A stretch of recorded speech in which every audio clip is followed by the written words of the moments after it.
Good morning, Ashley here on the 12th of January. The one path to serenity. Keep this thought at the ready at daybreak, through the day and night. There is only one path to happiness, and that is giving up all outside of your own sphere of choice, regarding nothing else as your possession, surrendering all else to God and fortune. EPICTETUS, a lesson there from the teacher, the Stoic teacher, the one path to serenity. Keep this thought at the ready, at daybreak, through the day and night. There is only one path to happiness, and that is giving up all outside of your sphere of choice, regarding nothing else as your possession, surrendering all else to God and fortune.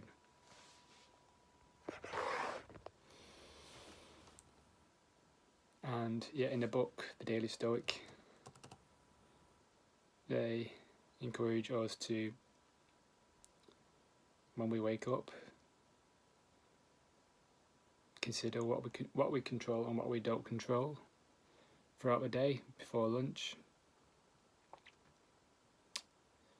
What lies within your choice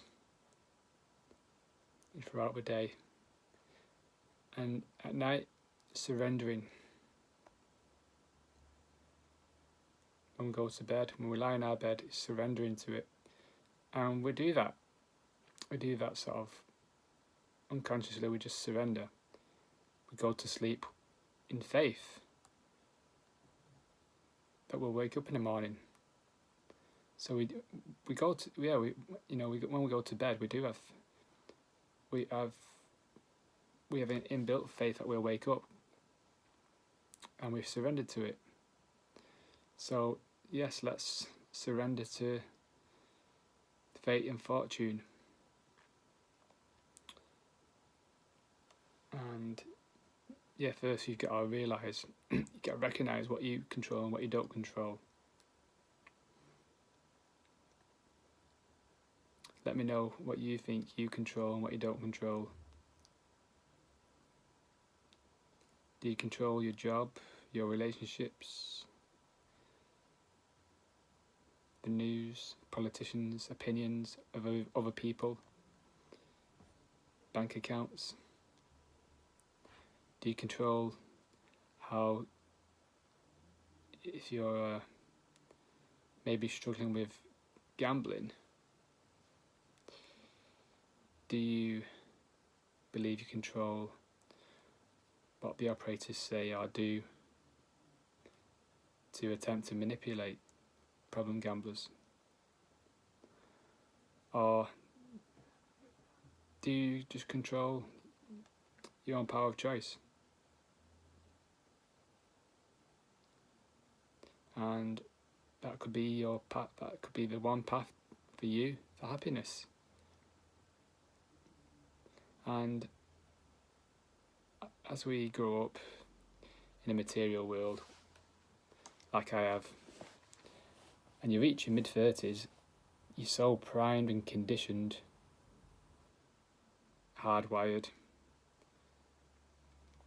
with this belief that you are the identity of everything around you. Everything that you have around you is your identity. Your bank account balance, your things you own, friends and family you have, all the past memories you've had. You believe all the thoughts are yours. But really all our thoughts are just a record of the past. So if we're recognising our thoughts as our own, then we are just living in the past without really knowing it. Because we can't have any thoughts based on an unknown future.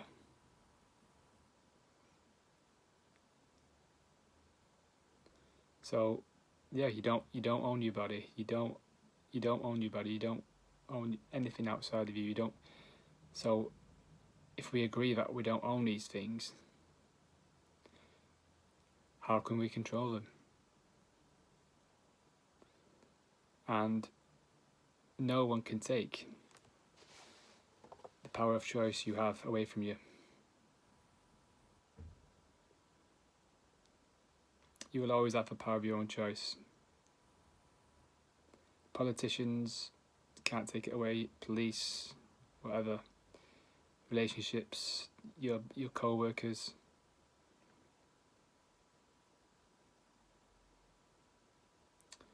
You have the power, but you have to recognise this power. It's not the thing. It's not the things outside of you. It's you. You have your choice. So again, this month, control and perception, practicing to shine light on us rather than the outside. And yes, of course it's scary. Of course it's scary to divorce all these things that you believe that were yours. By no stretch of imagination, I'm not saying you're going to wake up one day and think, right, this is great, I don't own anything. I don't own anything out of my sphere. Power of my own choices. Yes, it can happen, but over time, if we keep practicing it and remind ourselves throughout the day, as EPICTETUS reminds us, throughout the day, at daybreak, before lunch, before your evening meal, when you go to bed at night, reminding yourself what you control, what you don't control. And it's letting go, just letting go of things you don't control. It's a pretty simple strategy when you think about it. On the surface, it's a simple strategy, but it's difficult to execute, as we've been executing a strategy that doesn't serve us, that keeps us emotionally attached to these things around us, and we can't see a future without owning these things, owning these beliefs. It's us, I've been attached to many things. It started when I was a kid, when I had a blanket. I called it the E. I hated it. I didn't want to let it go. I didn't want it to leave my sight. That E was mine. It was me. Girlfriends I've been attached to. Jobs. Smartphones, devices. When my smartphone breaks, it's like a trauma. I remember I broke it in Barcelona. It smashed, and looking back at the trauma I had for a few hours, but then it eased. That calm descended, and that's the thing. Like, if we can somehow find our place to surrender to these things, think of how much power.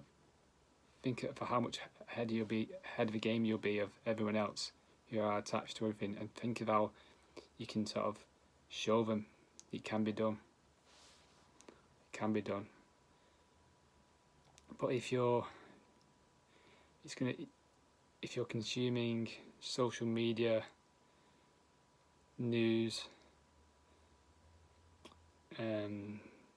opinions of others, and you believe that what you're consuming is true, if you're not being subjective about the subjective, if you're not being subjective about them, and you believe that's true, without actually thinking, actually, is that true? It'll just go in. It'll just go into your subconscious mind. So it's taking a step back. It's taking a zoom out from everything around you.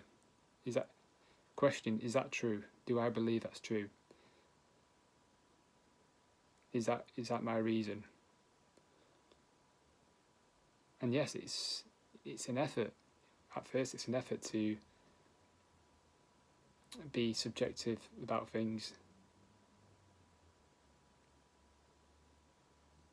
because we grew up, we were brought up to think the subjective is objective.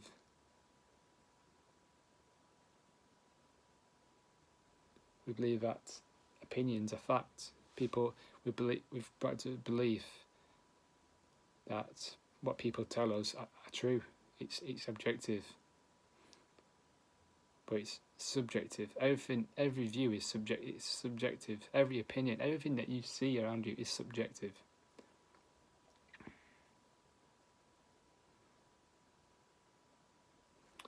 And question everything. Do you control? What do you control? That's a thought for today. And for me, when I distinguish what I control and what I control, my body changes. I feel a lot calmer. When I'm concerned about my finances, I sort of read a quote or just remind myself, do I control this? No, then why am I getting emotional about it? And yeah, just be grateful. Just be grateful for what I have. Then keep practicing it, cultivating the attitude. And yeah, it's a new attitude. You know, you have 35 years, 37 years in my case, of one attitude, one personality of holding on to things, reacting to things, anxiety, stress, neediness, cowardness,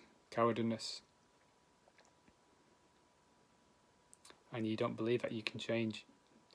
It feels scary. You're in fear of changing.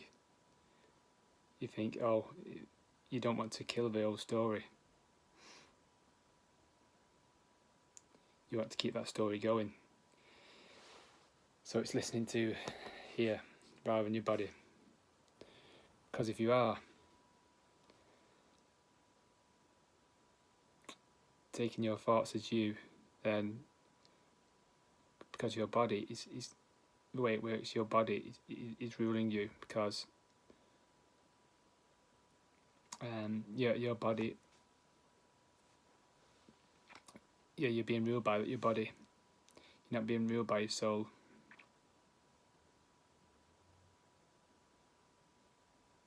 So it's taking control.